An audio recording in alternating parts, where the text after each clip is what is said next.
மலச்சிக்கல் பிரச்சனை எல்லாருக்குமே நிறைய இருக்குது. சரி. ஒரு 20-25 வயசு 30 வயசு மேலனாவே மலச்சிக்கல் உருவாகிறது. சரி. அதுவும் பெரியவங்களுக்கெல்லாம் பார்த்தீங்கன்னாக்கா ரொம்ப சிவியராக இருக்குது. இந்த மலச்சிக்கல் உடலில் பல சிக்கல்களை உருவாக்குது. சித்தர்கள் சொன்ன மாதிரி அஜீரணமும் மலச்சிக்கலும் ஆதி நோய்கள், அதனால் வரதான் மீதி நோய்கள் அப்படின்னு சொல்கிறாங்க.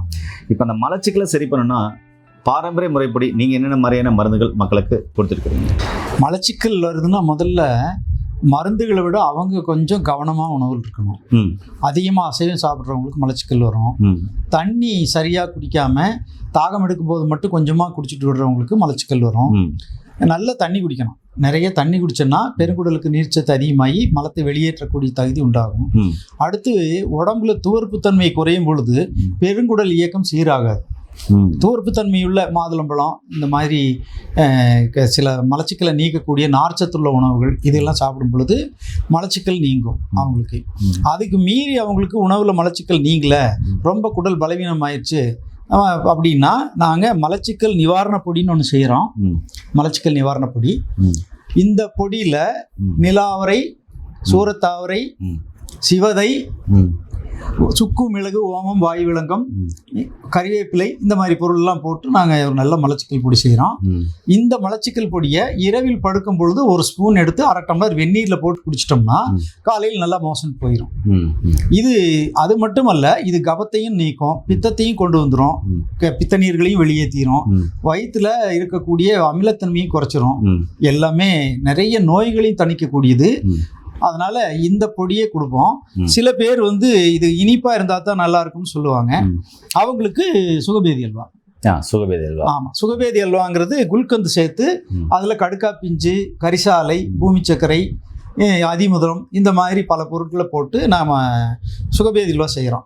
சுகபேதி அல்வா ரொம்ப நல்லாயிருக்கும், டேஸ்ட்டும் நல்லாயிருக்கும், முடிஞ்ச ஒரு அல்வா மாதிரியே இருக்கும். அது இரவில் ஒரு ஸ்பூன் எடுத்து சாப்பிட்டுட்டு வெந்நீர் குடிச்சிட்டோம்னா காலையில் எந்திரிக்கும் போது மோஷன் ஃப்ரீயாக போயிடும். அது மட்டும் இல்லை, உள் உஷ்ணம் தனியும், புண்கள் இருந்து ஆறிடும். வயிற்றிலிருந்து குடல் வரைக்கும் இருக்கக்கூடிய புண்களையும் ஆற்றிட்டு மலச்சிக்கலை நீக்கக்கூடியது இந்த சுகபேதி அல்வா. அதனால் டென்ஷனை குறைக்கும் இது குறையும் பொழுது. அதனால் மலச்சிக்கல் குறைஞ்சாலும் டென்ஷன் குறையும், இந்த லேகியமும் டென்ஷனை குறைக்கும். அதே சமயம் இதில் இருக்கிற பூமி சக்கரை கிழங்கு கொஞ்சம் ஆண்மை சக்தியை அதிகமாக்கும். அதில் இருக்கக்கூடிய அதிமதுரம் மென்மையாக்கும், உள்ள மென்மையாக்கும், கபம் இருந்தாலும் எடுத்துகிட்டு வந்துடும். அதில் இருக்கிற கரிசாலை கொஞ்சம் ரத்த விருத்தியும் உண்டாக்கும். இத்தனை நல்ல பயன்களும் இந்த சுகபேதி அல்வாவில் இருக்குது. Okay okay okay. அதனால் இது கொடுப்போம்.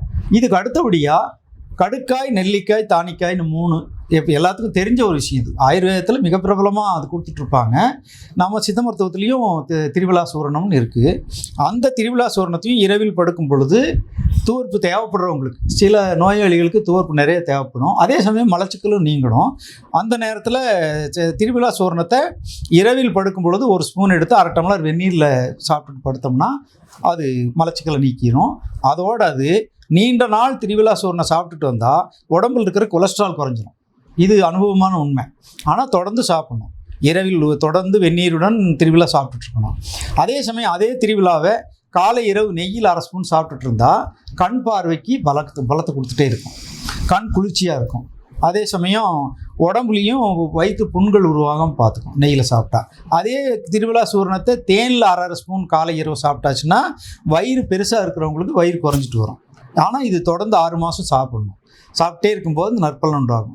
பொதுவாகவே திருவிழாவை கற்பமாக எல்லாருமே இரவில் எல்லாரும் சாப்பிட்டுட்டு இருந்தாங்கன்னா மலச்சிக்கல் இருக்குதோ இல்லையோ, இருக்கிறவங்க 1 ஸ்பூன், இல்லாதவங்க 1/2 ஸ்பூன் திருவிழாவை சாப்பிட்டுட்டே இருந்தாங்கன்னா உடல் முழுமையான ஆரோக்கியத்தை பெறும். நல்ல ஜீரண சக்தியும் குடல் சுத்தியும் உண்டாகி அவங்க எந்த பிரச்சனையும் இல்லாமல் நோய்கள் வராமல் நல்லா இருப்பாங்க. திருவிழா சூரணத்துக்கு அவ்வளோ ஒரு பவர் இருக்குது. அதனால் அதுவும் அதே மாதிரி அல்சர் அடிக்கடி வந்துட்டுருக்கு அப்படிங்கிறவங்க இந்த சுகபேதி அல்வாவை தொடர்ந்து சாப்பிடும் பொழுது அந்த அல்சர் நோய்களுக்கான நாம் கொடுக்குற மருந்தோட அல்சர் நோயும் சேர்ந்து குணமாயிட்டு வரும்.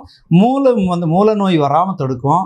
மூல நோய் இருக்கிறவங்களுக்கு எல்லாத்துக்குமே நாங்கள் இந்த சுகபேதி அல்வா கொடுத்துருவோம். அப்போ ஃப்ரீயாக மோஷன் போயிடுச்சுன்னா அங்கே மூல நோய் இருக்காது, உஷ்ணம் இருக்காது, கெட்ட மலம் தங்காது, கெட்ட நீர் இருக்காது, எல்லாத்தையும் எடுத்து கொண்டு போயறனால இந்த சுகபேதி அல்வா சாப்பிடும்போது மூல நோய் இருக்காது. அதே மாதிரி பித்தமும் கபமும் இந்த நிலவாகை சேர்ந்த இந்த பொடியை சாப்பிடும்போது பித்தமும் கபமும் இருக்காது. இந்த மாதிரி நம்ம மலச்சிக்கலுக்கு கூடிய ஒவ்வொரு மருந்தும் வேறு பல நன்மைகளை உடம்புக்கு கொடுக்குது. அதனால் இந்த முறைப்படி நம்ம இப்போ கொடுத்துட்ருக்குறோம். நன்றிங்க. ஏன் நண்பர்களே, உங்களுக்கும் மலச்சிக்கல் இருக்கா? அஜீரண சம்பந்தமான பிரச்சனைகள் இருக்கலாம், வயிற்றில் அல்சர் இருக்கா? இருக்கவே இருக்குது அற்புதமான மருந்துகள். கீழே போகிற நம்பருக்கு கால் பண்ணுங்க. ஐயா கிட்ட பார்த்தீங்கன்னா படித்து பட்டதாரி மருத்துவம் மூலமாக கொடுக்குற இந்த மருந்துகளையும் ஆலோசனைகள் பெற்று நோய் நொடி இல்லாமல் ஆரோக்கியமாக வாழுங்க. மீண்டும் இன்னொரு அருமையான பதிவு சந்திக்கலாம். நன்றி, வணக்கம். வணக்கம் ஐயா.